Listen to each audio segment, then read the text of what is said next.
ભગવાન ભક્તિને આધીન થાય છે, ભગવાન ભક્તિને વશ છે. ભક્તિથી બીજું કોઈ ભગવાનને વશ નથી કરી શકતું. ભાવ જ્યાં છે એટલે કૃષ્ણ ભગવાન ગોપીઓનું માખણ ચોરી ચોરીને ખાય. એ તમે આમ જુઓ ને, કઈ ભગવાન માખણના ભૂખ્યા નહોતા, પણ એ ગોપીઓના ભાવના ભગવાન ભૂખ્યા હતા. નહીતર તો પ્રભુના ઘરે યશોદાને ત્યાં કંઈ માખણ ઓછું નહોતું, પણ ભગવાનની ગોપીઓનો ભાવ જોઈ અને ભગવાન એની ત્યાં માખણ ચોરી ચોરીને ખાય. દુર્યોધન 56 પ્રકારના મેવા ધરાવે તોય ભગવાન ન ખાય, અને એના કૃષ્ણ ભગવાન વિદુરજીને ઘરે જઈને ભાજી ખાય. વિદુરને ઘરે જઈને ભાજી. બાકી ભગવાન કોઈ વસ્તુના ભૂખ્યા નથી. જ્યારે સંધિ માટે કૃષ્ણ ભગવાન આવતા હતા ને કૌરવો પાસે, તો ધૃતરાષ્ટ્રના મનમાં એવી ભાવના જાગી કે આપણે જો આને હારી પટનું ખવડાવીને ભેટ આપી અને વશ કરી લઈને જો આપણા પક્ષમાં કૃષ્ણ વળી જાય તો કામ થઈ જાય આપણું. કે કારણ કે એણે પાંડવોના મામાને શલ્યને આવી રીતે વશ કરી અને પોતાના પક્ષમાં લઈ લીધેલા દુર્યોધને. પછી ધૃતરાષ્ટ્રએ આ કાવતરું કર્યું, કૃષ્ણ આવે છે ને એને આપણે વશ કરી લઈએ. એટલે દુર્યોધનને દાદા ભીષ્મ, ગુરુ દ્રોણ બધાને ઇમરજન્સી મિટિંગ બોલાવી અને ધૃતરાષ્ટ્ર કહે છે કૃષ્ણ આવે છે તો રસ્તામાં બધે એને રહેવાની વ્યવસ્થા કરી દો, જમવાની, ખાવાની, પીવાની. દુર્યોધનને કહે છે 56 પ્રકારના ભોગ બનાવી રાખો, અને ભગવાન અહીંયા આવે એટલે એને જે કંઈ રત્નો, સોનું, ચાંદી જોતું હોય એ બધું ભેટમાં આપો. અને ધૃતરાષ્ટ્ર કહે છે કે મને આવી ભાવના જાગી છે કે આપણે કૃષ્ણનું ભવ્યાતિ ભવ્ય સ્વાગત કરવું જોઈએ. દાદા ભીષ્મ કે બેટા તને આ બહુ સારો વિચાર આવ્યો કહેવાય, કારણ કે દાદાને તો કૃષ્ણમાં હેત હતું જ. એટલે કહે છે કે બેટા તને આ બહુ વિચાર આવ્યો, તારા આ પ્રસ્તાવને હું ટેકો આપું છું. ગુરુ દ્રોણે પણ ટેકો આપ્યો. અને દાદાને એને બધાના મનમાં થતું હતું કે મારો આજ કઈ બાજુ સૂરજ ઉગ્યો હશે કે આ ધૃતરાષ્ટ્રને કૃષ્ણનું સ્વાગત કરવાના વિચાર મળ્યા આવવા. એ બધા ઊભા થઈને જતા રહ્યા. પછી વિદુરજી ધૃતરાષ્ટ્ર પાસે જઈને એટલું કીધું કે ભાઈ, તમે જે આ કૃષ્ણનું સ્વાગત કરવાનો વિચાર કરો છો એ હું કરવા તમે સ્વાગત કરવા માંગો છો એ મને ખબર છે. એ કે તમને એમ કે મોટું સ્વાગત કરીને કૃષ્ણને આપણા વશમાં કરી લઈએ તો એ વાત તમે ભૂલો છો.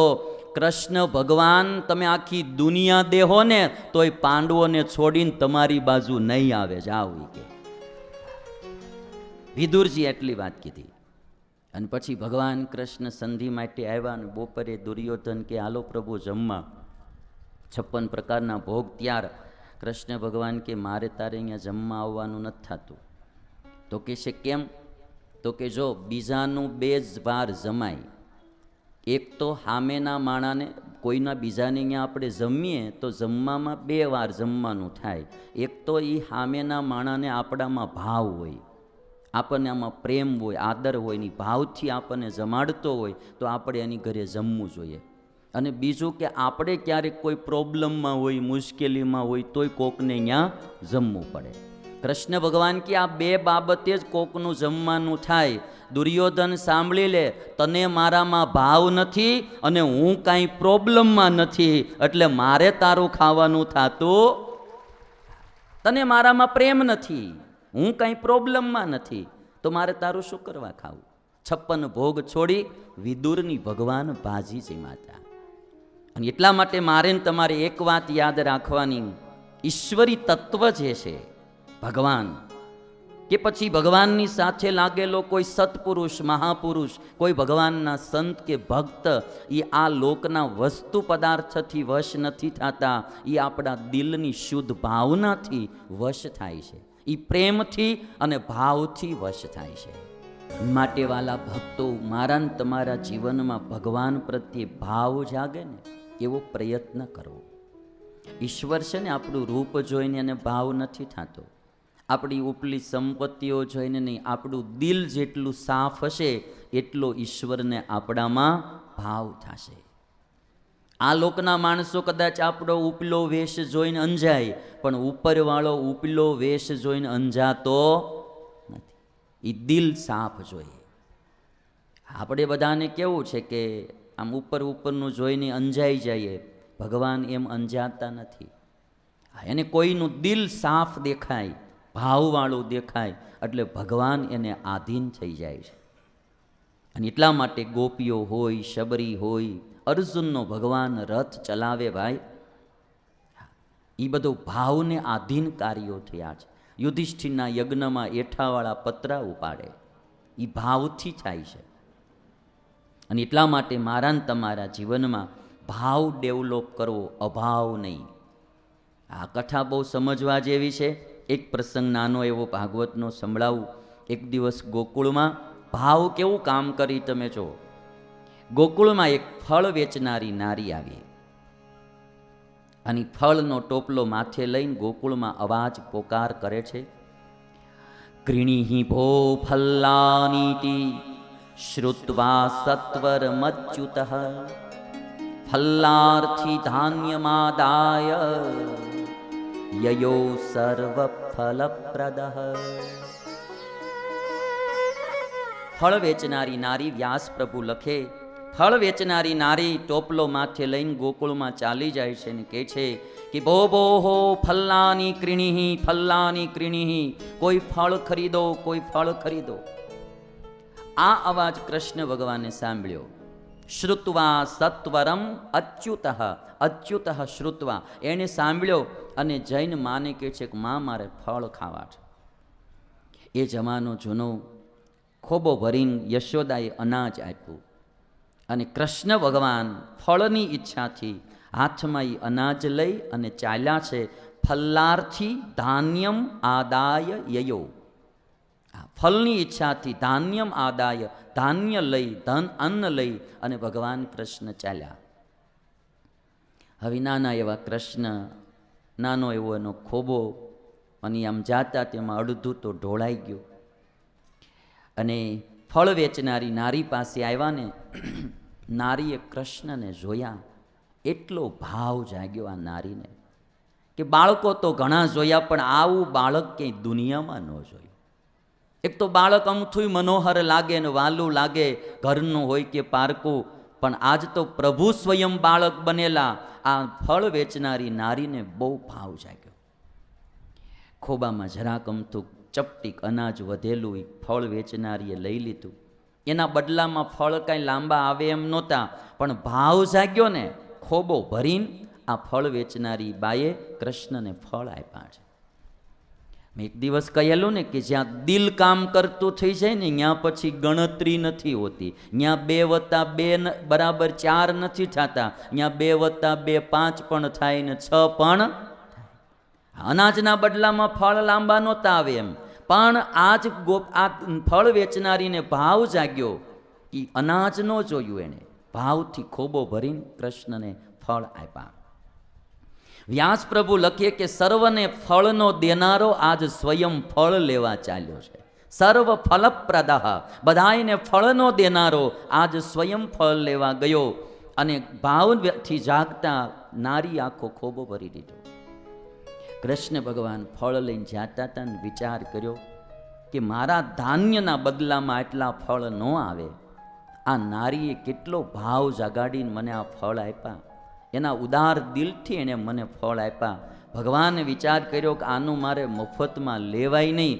ભાગવતકારે એવું લખ્યું કે કૃષ્ણએ એની ટોપલી રત્નોથી ભરી દીધી હતી. ભાઈ, નારીને ભગવાનમાં ભાવ જાગ્યો, ભગવાનને એ નારીમાં ભાવ જાગ્યો.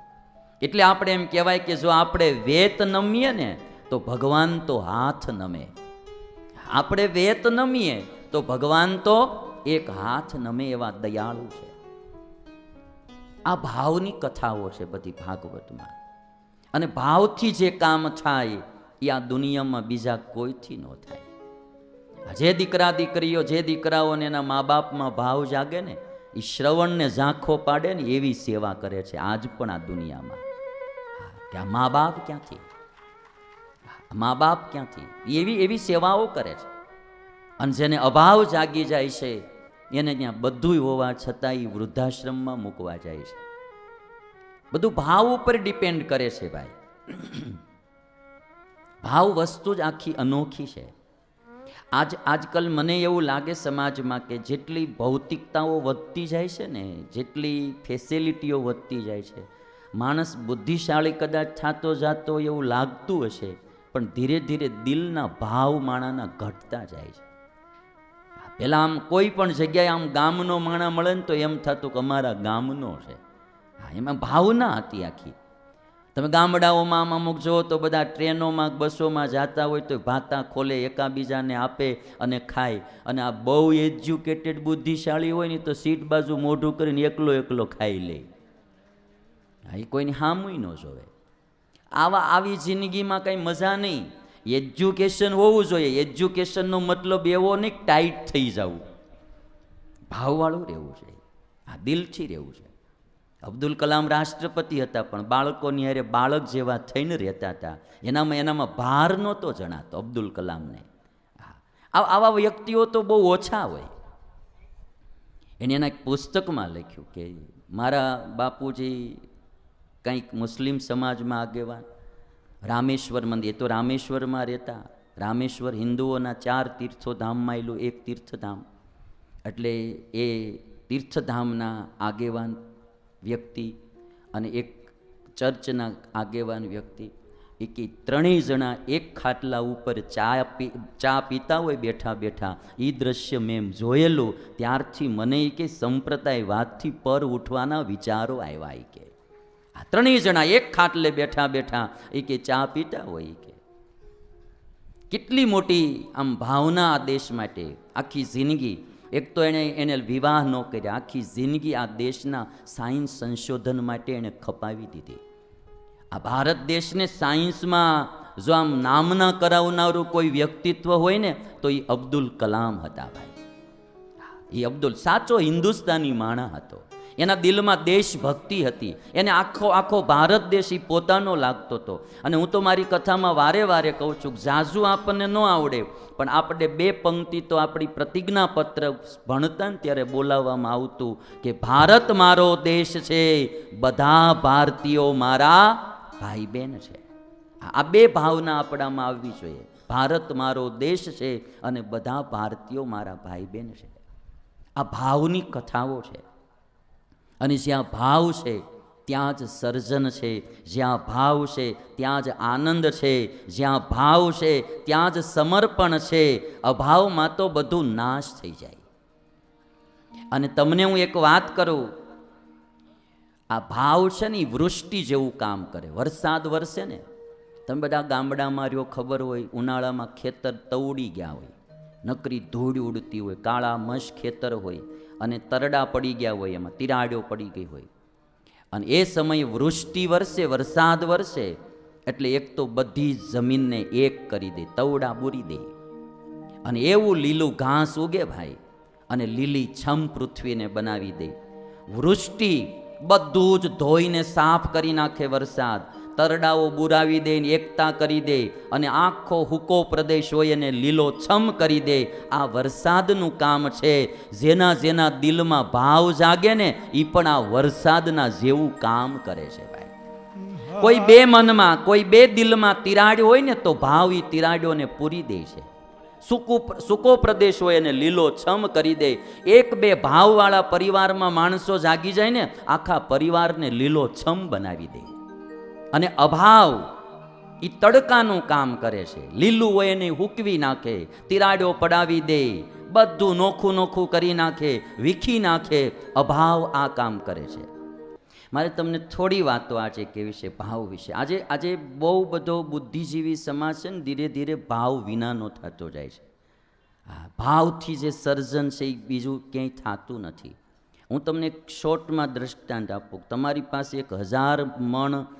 1000 મણ કપાહ પડ્યો હોય, તમે અથવા તો 100 મણ રાખો ને, જાજો થઈ જાય 1000 મણ. 100 મણ કપાહ તમારી પાસે પડ્યો હોય અને 1400 રૂપિયા એનો ભાવ હાલતો હોય, અને એની જગ્યાએ એનો સીધો 2800 રૂપિયા ભાવ થઈ જાય, તો તમે માલમ માલ થઈ જાઓ કે ન થઈ જાઓ? કપાસ એટલો ને એટલો જ હોય, પણ એનો ભાવ ડબલ થઈ જાય, ભાવ વધી જાય, એટલે તમે માલમ માલ થઈ જાઓ. અને એની જગ્યાએ 1400 ના 700 થઈ જાય એટલે પાયમાલ થઈ જાઓ. કારણ શું? ભાવ ઘટી ગયો.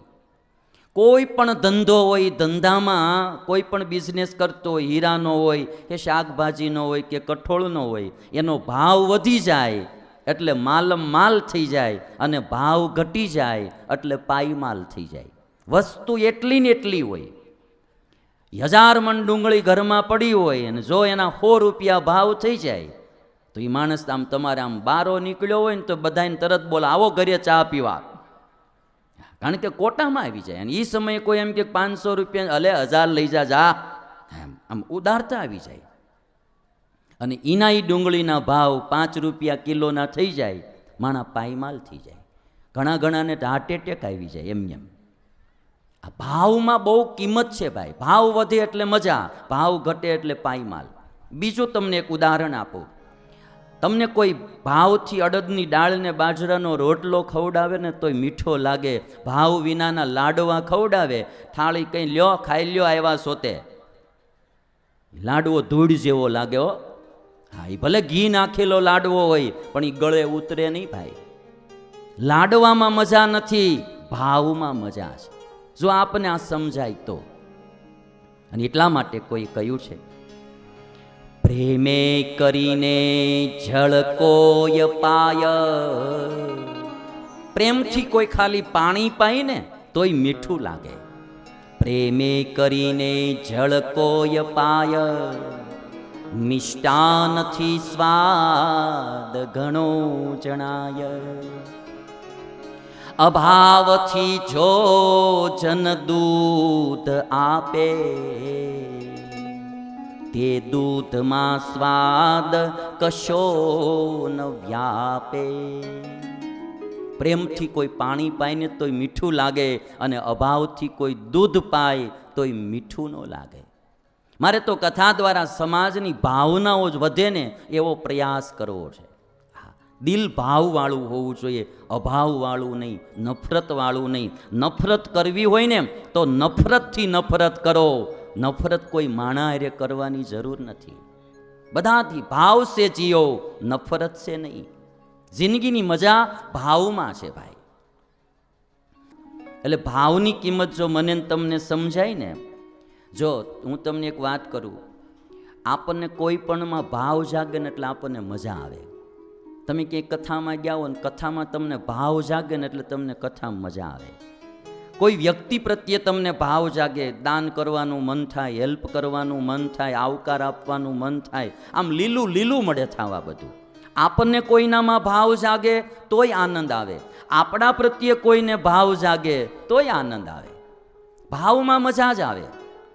હવે તમે જોજો, આપણા પ્રત્યે કોઈને અભાવ જાગે ને તોય મજા ન. આપણને કોઈ એમ કે ફલાણા ભાઈ તમારું આમ બોલતા હતા ને તમારું આમ કહેતા હતા એટલે તમે તરત મુરઝાઈ જાઓ. આપણા પ્રત્યે કોઈને અભાવ જાગે તોય મજા ન આવે. આપણને કોઈના પ્રત્યે અભાવ જાગે તોય મજા ન આવે. અભાવમાં કોઈને આનંદ હોય જ નહીં, ભાવમાં જ આનંદ છે. એટલે ગમે એમ કરીને ભાવ ટકાડવો. એટલે અમારા સાધુના ધર્મમાં સ્વામિનારાયણ ભગવાને શિક્ષાપત્રીમાં એમ લખ્યું કે ગાલિદાનમ તાડનંચ કૃતમ કુમતિ ભીર્જનૈ ક્ષંતવ્યમેવ સર્વેશામ ચિંતનિયમ હિતમ ચ તૈ. અમારા સાધુના ધર્મમાં લખ્યું કે કોઈ ગાળ દે કે કોઈ મારે તો એને માફ કરી દેવું. ગાલિદાનમ તાડનંચ, પૈસાનું દાન ન દે, ગાળનું દાન દે, આ તો માફ કરી દેવું. આપણું અંતઃકરણ ડોળાવા ના દેવું. ગંગા સતી એટલે કીધું, ભક્તિ રે કરવી તેણે રાખ થઈને રહેવું. એને બાયું ચડાવે પોહાય નહીં, કારણ કે એનું હૃદય ડોળાઈ જાય, પછી ભક્તિ ન થાય. અને ભાવની ચીજ કેવી છે? ભાવ બર્ફ કી તરહ ठंडा करता है और अभाव अग्नि की तरह जलाता है. भाव और अभाव, भाव बर्फ की तरह आदमी को ठंडा करता है और अभाव अग्नि की तरह आदमी को जलाता है. देख लेना अपने अपने जीवन में, किसी के प्रति अभाव जगेगा तो हमारा जीवन में आग प्रकट होगी, फिर आनंद नहीं होगा, दुख होगा, परिताप होगा. भाव प्रसन्न करता है, अभाव उदास करता है. किसी के प्रति भाव जगेगा तो हम प्रसन्न होंगे और अभाव जगेगा तो हम उदास हो जाएंगे. भाव सुखी करता है, अभाव दुखी करता है। भाव मदद करता है और अभाव हैरान करता है। किसी के प्रति भाव जगेगा ने तो आप मदद करेंगे, किसी के प्रति अभाव जगेगा तो आप उनको परेशान करेंगे, हैरान करेंगे, दुखी करेंगे। भाव जोड़ता है और अभाव तोड़ता है। भाव सबको जोड़ता है और अभाव सबको तोड़ता है। भाव वाला हृदय फूल जैसा कोमल होता है और अभाव वाला हृदय पत्थर जैसा कठोर होता है। और भाव में फायदा है, अभाव में नुकसान है। भाव में फायदा है, अभाव में नुकसान है। कोई भी वस्तु भाव बढ़ जाता है तो आप मालम माल बन जाते हैं। और इसीलिए मेरी कोशिश है कि आप सब दिल में भाव को बनाए रखना। जो भरा नहीं है भावों से, बहती जिसमें रसदार नहीं, वो हृदय नहीं पत्थर है जिसमें प्रभु से प्यार नहीं। जो भरा नहीं है ભાવો છે, ભાવ વિનાનું હૃદય તો લુખું છે ભાઈ. અને એટલા માટે મારે તમને બધાને કહેવું, આપણે ભારતના લોકો છીએ અને ભારતની રીતિ છે પ્રેમની ને ભાવની. હે પ્રીત જહાં की रीत सदा, मैं गीत वहाँ का गाता हूँ, भारत का रहने वाला हूँ, भारत की बात सुनाता हूँ, भारत की बात सुनाता हूँ. ભારતની રીત આ છે ભાઈ, પ્રેમની ને ભાવની. આમાં વિવિધતામાં એકતા કેવલ ભારતમાં છે. ભારતમાં કેટલી ભાષાઓ, કેટલી જ્ઞાતિઓ, કેટલી જાતિઓ, કેટલા સંપ્રદાયો, કેટલી પ્રકારના ઉત્સવો, કેટલી પ્રકારના રીત રિવાજો, કેટલી પ્રકારના પહેરવેશ.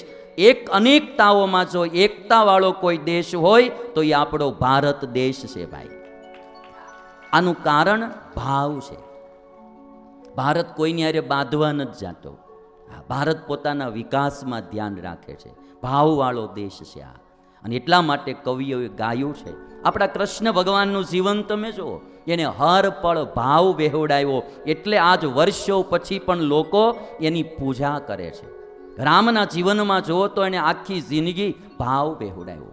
રાજગાદી અયોધ્યાની મળતી હતી ને જે કૈકેયીએ એને વનમાં મોકલ્યા, એ કૈકેયી પ્રત્યે પણ રામે અભાવ જાગવા નથી દીધો, ભાવ વહેવડાવ્યો છે.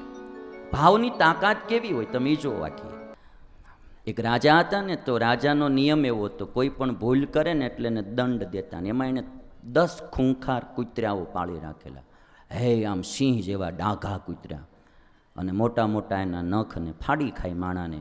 એવા 10 કૂતરા એક રૂમમાં રાખે ને, એક મોટો વાડો ને વાડામાં એ રૂમ, અને કોઈ પણ ભૂલ કરે એટલી વાડામાં નાખી દેવાનો, ઓલો રૂમ ખોલવાનો એટલે 10 કૂતરા આવીને મારી ખાય. એક એના મંત્રી હતા, એ મંત્રીને એમ થયું કે મહારાજ આવો દંડ દે આ બરાબર નહીં. ઘણીવાર કેવું પણ રાજાને કહી ન શકે. એમાં એક દિવસ એ મંત્રીથી ભૂલ થઈ અને રાજાનો નિયમ પ્રમાણે દંડ દીધો કે ભાઈ આને વાડામાં નાખી દો. બધાએ બહુ સમજાવ્યા રાજાને, માન્યા નહીં કે નિયમ ઈ નિયમ.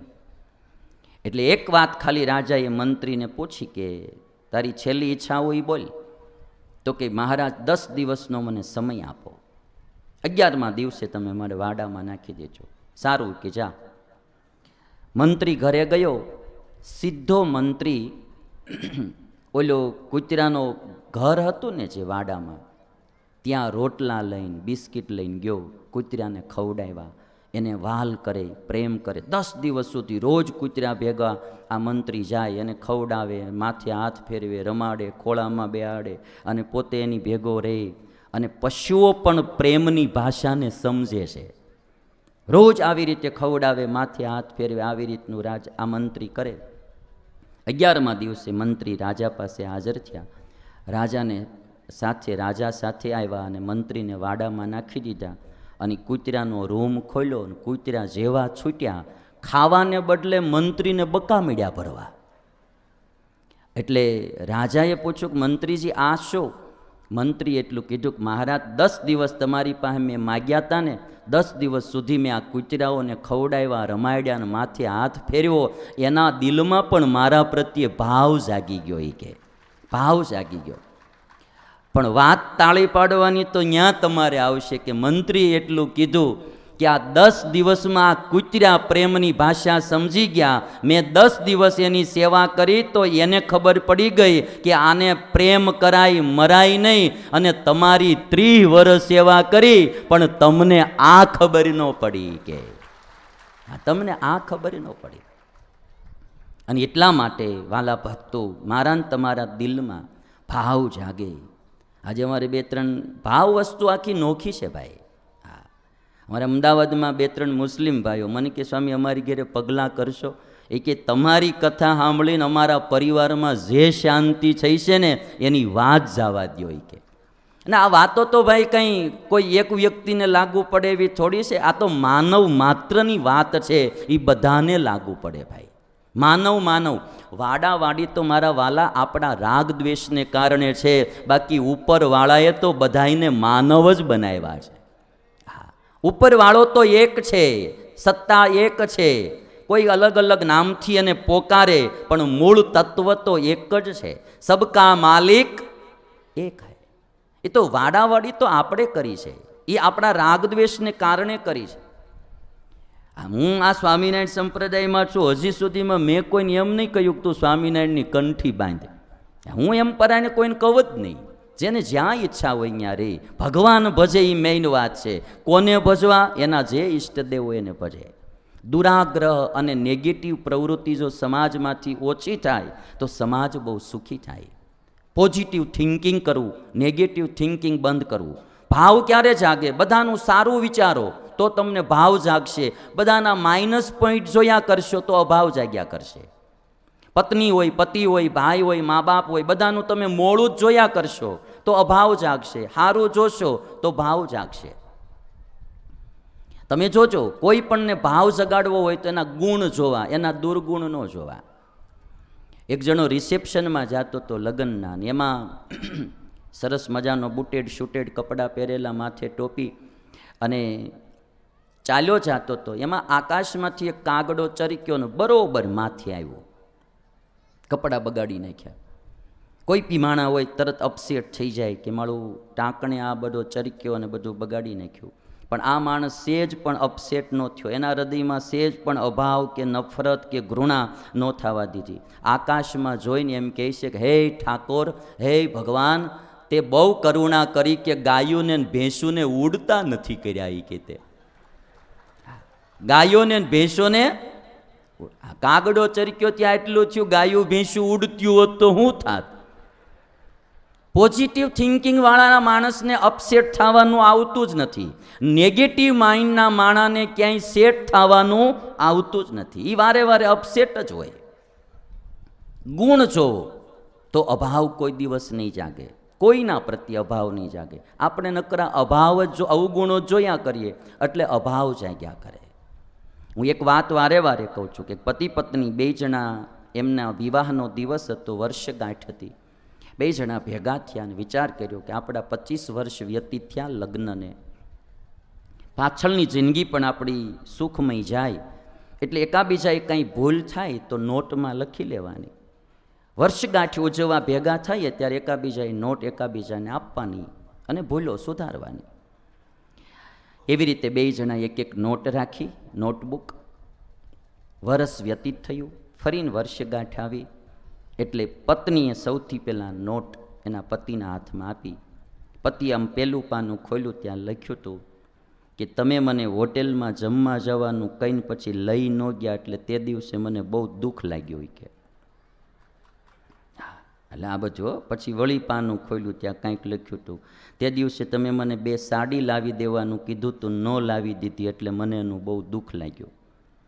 વળી પાછું પાનું ખોલ્યું, ત્યાં વળી પાછું આવ્યું, મેં તે દિવસે તમને એમ કીધું હતું પિંક શર્ટ પહેરો ને તમે બ્લુ પહેર્યો, એ મને ન ગમ્યું. હવે શર્ટ વાલાને પહેરવાનું ને ગમાડવાનું. આને કેવા ઓરતા કરે માણસો, કેવા દુઃખ લગાડી તમે જુઓ. આખી નોટ ભરાઈ ગયેલી, કાંઈક ને કાંઈક ગમ્યું, ન ગમ્યું, ગમ્યું ન, આવું બધું લખેલું. એટલે પતિએ પછી અંતમાં એટલું કીધું કે જે કંઈ મારી ભૂલો થઈ છે નેક્સ્ટ યર હું ધ્યાન રાખીશ, આવતા વર્ષે, અને હું બનતી કોશિશ કરીશ તને રાજી કરવાની, અને આ જે કંઈ ભૂલ થઈ બદલ હું માફી માગું છું. પછી પતિએ પોતાની નોટ એની પત્નીને આપી પાનું ખોલ્યું હાવ કોરું, બીજું પાનું ખોલ્યું કોરું, બબે ચાર ચાર પાના ફેરવવા માંડી પત્ની, પણ કોરા જ નીકળે છે, કોરા જ નીકળે. આખી નોટ કોરી. છેલ્લા પેજ ઉપર જોયું ત્યાં થોડુંક લખાણ હતું, અને લખાણમાં એવું લખેલું કે તારી પણ અમુક અમુક ચીજ મને નહીં ગમી હોય, પણ તે મારા જીવનમાં સુખ દુઃખમાં જે સાથ આપ્યો છે, હૂંફ આપી છે, પ્રેમ ભાવ આપ્યો છે, એ બધું જ્યારે હું વિચારું ત્યારે તારી નાની નાની ભૂલો મને નજરમાં નથી આવતી, એટલે હું કાંઈ લખતો નથી કે, એટલે હું કાંઈ લખતો નથી કે. અમુક ચીજો મને નહીં ગમી હોય, અને ભાઈ 100%ની વાત છે, બધી ચીજ બધાને ન જ ગમે એવી હોય, બધું જ કંઈ સારું ન હોય. હું આ 7 દિવસ સુધી 2 ટક બોલું ભાઈ, તો કંઈ 100% બધી ચીજ તમને ગમી જ હોય એવું ન હોય કાંઈ. આ કોક અમુક ચીજ અમુકને લાગુ પડતી હોય, અમુક ચીજ અમુકને લાગુ પડે. એટલે પતિએ જે આટલી વાત કીધી, પણ તે જે મને હૂંફ આપી, બળ આપ્યું છે, સુખ દુઃખમાં સાથ આપ્યો, એ વિચારું ત્યારે તારી ભૂલો મને નજરમાં નથી આવતી. અને ત્યારે એની પત્નીએ પોતાની નોટ માંગી, ફાડી અને ડસ્ટબિનમાં, કચરા પેટીમાં નાખી દીધી. ભાઈ મારે કહેવું છે એ કે જો બીજાના ગુણ જોશું, એના ઉપકાર જોશું, તો આપણને કોઈ દી અભાવ નહીં જાગે, અને જો નકરા એના આપણે માઇનસ પોઈન્ટ જ જોશું તો અભાવ જાગશે. કૃષ્ણનું જીવન મને તમને શીખવાડે, ભાવની નદીઓ વહેવડાવો. અને એટલા માટે હિન્દુસ્તાનના લોકોને મારે કહેવું છે કે જો આપણે જ્ઞાતિવાદથી ને સંપ્રદાયવાદથી ઉપર ઉઠી અને આપણા દેશ માટે કાર્ય કરતા થાય ને, તો આ હિન્દુસ્તાન અમેરિકાને આંટી મારે એવો આ ભાવવાળો દેશ છે. આ વિઝા લેવા આપણે અમેરિકાને લાઇનમાં ન ઊભું રહેવું પડે. એક દી અમેરિકાવાળા ભારતના વિઝા લેવા લાઇનમાં ઊભા રહે. આ 2-3 ચીજ મારે કેવી છે, એક માણસો જાતિવાદથી ઉપર ઉઠી દેશની માટે કામ કરતા થાય, સંપ્રદાયવાદોથી ઉપર ઉઠી અને આપણા દેશ માટે કામ કરતા થાય. મનુષ્ય માત્ર, બધા ઇન્સાન માત્ર ઈશ્વરના જ છે.